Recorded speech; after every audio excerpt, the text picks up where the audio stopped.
election is a possibility. But firstly, we have to develop a fiscal plan.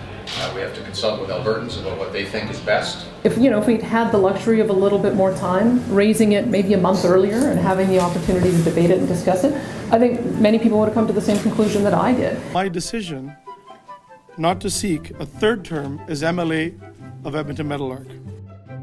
Welcome to Inside Politics. I'm the Calgary Herald's political editor, Chris Varcoe, joined by James Wood. James, we've seen lots of signs in the last few weeks, and particularly in the last few days, about an election coming this spring. What's the first sign you want to talk about? Well, I guess we could talk about Danielle Smith, who, of course, raised a lot of hard feelings when she crossed the floor and led a bunch of her Wild Rose members across the floor to join the PC government. So this week we kind of saw the reappearance of Danielle Smith, where she, on the one hand, took to social media, said she was sorry for the feelings that she'd raised by that action, and said she was going to run for the PC nomination in Highwood. And at the same time, she appeared in the riding with Premier Jim Prentice, kind of getting the Jim Prentice seal of approval, which is how a lot of Tories in that riding took it.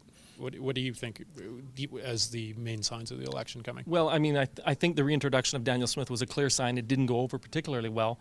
But I thought probably a clearer sign was the fact that we now have something in the neighborhood of almost 30 MLAs announced that they're not going to be running or that they've switched parties. In the last few weeks, in the last couple of days, we've seen former Redford cabinet ministers falling like bowling pins. We've seen Doug Horner, the former finance minister, say he's not going to run. I would not be seeking the candidacy on February 21st. For the Doug Griffiths, the former municipal affairs minister, Fred Horn, the former health minister, and perhaps the biggest one, it was Raj Sherman, the Liberal leader up until a few days ago, all say that they won't run. I mean, nothing says an election's coming when people decide they don't want to be running again. Were there any surprises in that list at all for you, James?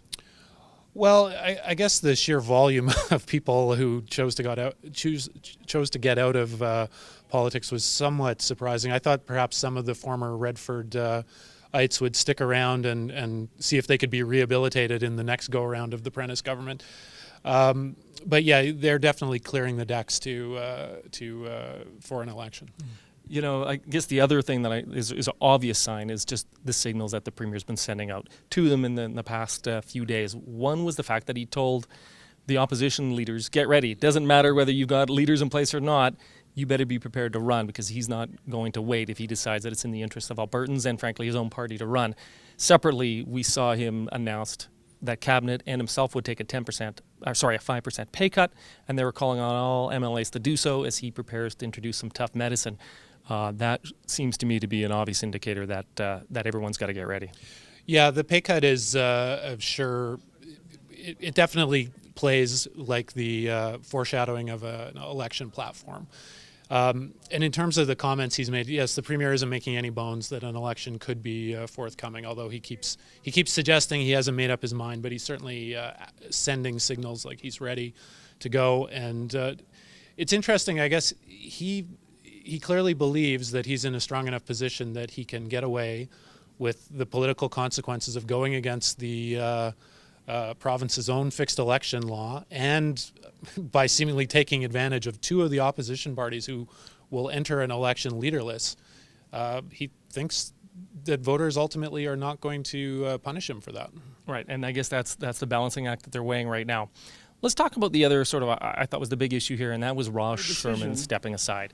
Not to seek a third term as MLA of Edmonton Meadowlark, as well as my intention to immediately step aside from Liberal leadership so that necessary. Here's a gentleman who got into politics in 2008, crossed over from the Tories to independent, to then becoming a Liberal leader in 2011, ran in the 2012 campaign. He saw his party lose the official opposition status, lose a number of voters, and it just seemed like things for the last couple of years have not gone right for the Liberals under Raj Sherman. Are you surprised that he's leaving? And I guess where does that leave the Liberal Party here just weeks before an election call? Well, the timing is very odd, and I don't know whether it was the Liberal Party or whether it was Raj Sherman who figured they'd be just as well off without him there as they are having him as leader. So I guess it's kind of odd because probably for years now, we have been saying the Liberal Party is in rough shape, and the Liberal Party has said, no, things are about to turn the corner. Right. There does seem to be some recognition here that yes, the party did need some major changes, and clearly they probably needed to act a while ago on this. Well, the Liberal Party executive rejected a proposal by their own MLA, Laurie Blakeman, to consider a merger with the Alberta Party on the weekend. So I guess it's up to David Swan to be the interim leader in an upcoming election campaign. But I think there's going to be lots of discussion in the days ahead on where the Liberals go. Anyways, that's for another time, but we'll watch and see what happens.